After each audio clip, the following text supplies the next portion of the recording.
way using TikTok or whatever to get 500. And I've noticed this just from being in some of the top masterminds, when the top guys make decisions, it's less of like a casino game as it is for the bottom end of the market. Is they get a call, Yep. 1-800 dentist says, I'm going to make you rich. And they say, all right, here's the money, go to the casino. As Yep. where a lot of the top guys are more like, they'll ask, who's the best person for blank.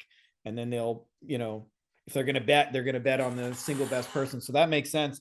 Want to shift gears a little bit here and talk about something that's probably a kind of a timely thing. The old Facebook ban city that's going on right now is it seems like I went through this years ago where like Google and SEO just got so fucking crazy. Like you couldn't depend on them to be the same 2 weeks in a row.